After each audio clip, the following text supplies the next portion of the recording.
Hey, welcome back to the Victory 4x4 Garage. My name is Daryl. Today we're going to shoot a general strike front install video. This install video is going to cover installing our strike front bumper on a wide variety of platforms. For instance, this 100 series Land Cruiser behind me, 4th gen 4Runners, 2nd gen Tacomas, and the GX platform. Anywhere the install differs, you're going to find a separate video on the product page or separate installation instructions in a PDF format on the product page. But the removal of the factory front bumper fascia and the installation procedure is so similar across all these models. We're going to cover as much as we can in this one video, and then we'll break out to smaller videos for any small changes. Let's get started. All right, so the first thing we're going to have to do is free the bumper cover from this section right here. On this 100 series, we're going to actually remove the whole grill. On some of the 4th gen 4Runners, all you have to do is pop up a little plastic piece. I'll show you in that installation video. But first, we're going to go ahead and pop the hood, and we're going to just pull this grill. So on this 100, that's just a Phillips screw. On other vehicles, it may be one of those push-in fasteners or whatnot. But we're just going to get this grill out of the way and then figure out what is attaching the fascia here on the front of the radiator.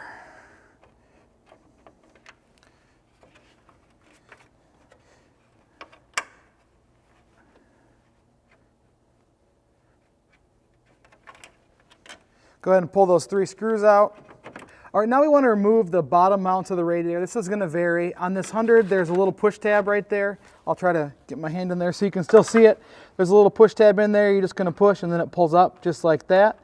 Sometimes there'll be a screw there. Sometimes there'll be just a metal clip that you just have to pull out. Not too difficult. And we're just going to go ahead and just pull this grill off here. On the 4Runners, this whole grill comes up with the hood. You don't have to worry about it. So once you get to here, we're going to try to figure out how this bumper cover attaches to this support on the various models. On the 100, it's just these push-in little clips here. Go ahead and grab them with a screwdriver and pop them up. There's 3 of them.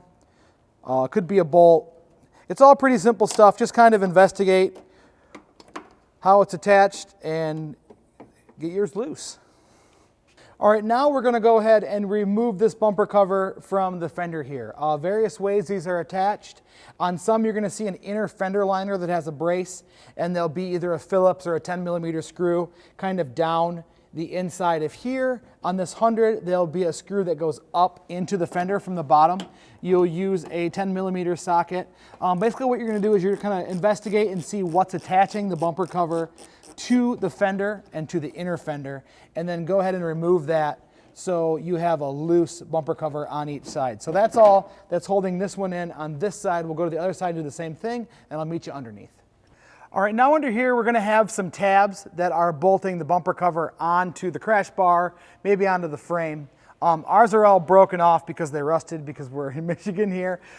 It's either going to be a 10mm socket, maybe a Phillips head, or maybe just a plastic clip like we did on the top. Just go ahead and just work your way through here until the bumper cover is totally loose. While you're under here, if there's any lighting in your bumper, if there's fog lights, if there's turn signals, if there's anything like that, go ahead and unhook the connectors to the bulbs, undo the cables in here so the bumper cover is totally free so we can just go ahead and pull it off. On here we got some fog lights. I'm going to go ahead and pull those clips, pull the wiring out, and just let it dangle, get this bumper cover off. On some models, if the cover isn't loose in this area, there'll be a plastic bracket underneath there that the cover just kind of snaps into. Every time I've seen that, what I've done is I've grabbed this corner of the bumper cover and I've pulled straight out to pop those clips apart. They usually come out very easy. You don't care about the bumper cover anyway. But this doesn't have those, so we're just going to go ahead and pull this bumper cover right off. So now you're going to see something like this, which is a crash bar out of either steel or aluminum.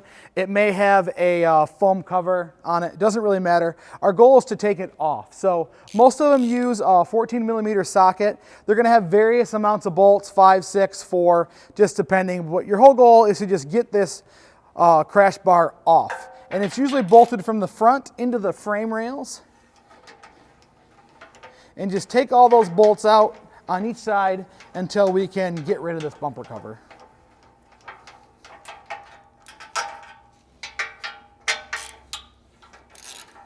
Sometimes these key in a little bit, but usually they just pick up and off, so throw this in the trash.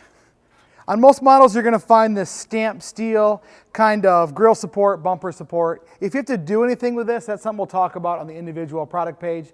Look for that in the video or the installation instructions for your particular model.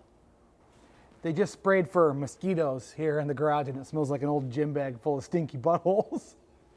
So hopefully it's not poisonous. It's a good thing you can't smell it. Anyways, all right, so the first thing you're going to want to install is either a 20-inch light bar or one of our mesh block-off plates. This is way easier with the winch out. Sometimes it's impossible with the winch in to do it, so do this first. If you're installing a 20-inch light bar, they usually have some studs that are sticking out of the ends of the light bar, quite like that. Go ahead and pull the nuts off those and slide that bar in. You may have to use some spacers or some washers in between the light bar and the mounts, just kind of depending on your specific light bar. If you're installing our little mesh plate here, it comes with 2 button head bolts and 2 flange nuts. So go ahead and just slide the panel in. There's a, this goes on top, the longer bumped up section, the small bumped up section goes on the bottom. It covers the Victory logo. So go ahead and just slide this in and then grab button head. It doesn't matter which way you go. You can go from the inside or come from the outside and slide those in. And you're going to tighten those up with a 3/16 T-handle or a 3/16 hex socket.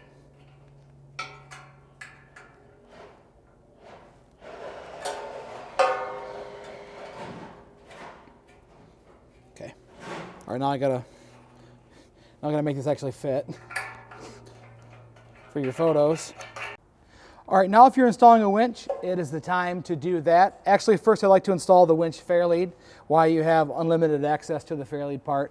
And then go ahead and install your winch according to the winch manufacturer's installation instructions.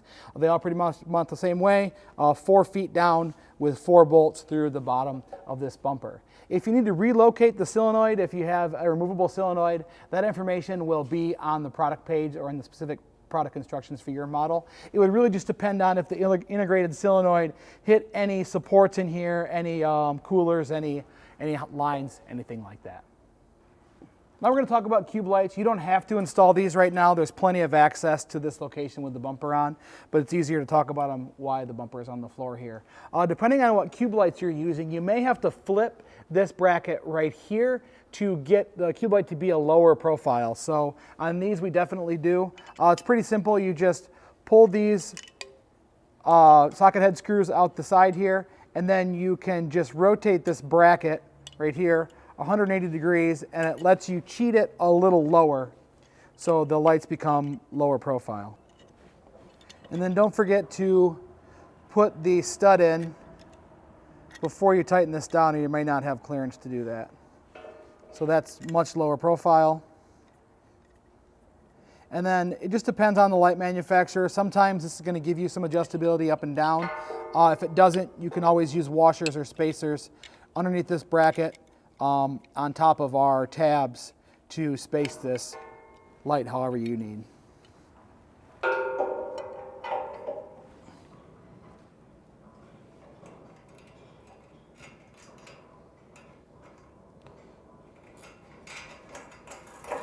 If you're not installing a winch on the bumper, we're going to give you this little winch fairlead block-off plate. This bolts in from the back, and it will hide that fairlead opening.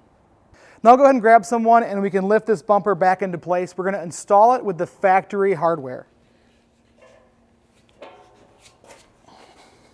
Once you get this bumper into place, go ahead and replace the factory hardware that you removed from the crash bar. In most instances, that's going to be 10mm hardware, so you're going to torque that down to 40 to 43 foot-pounds to do you just fine. If you have a winch, now would be the time to wire it. Go ahead and wire in your fog lights or your driving lights if that's what you're doing.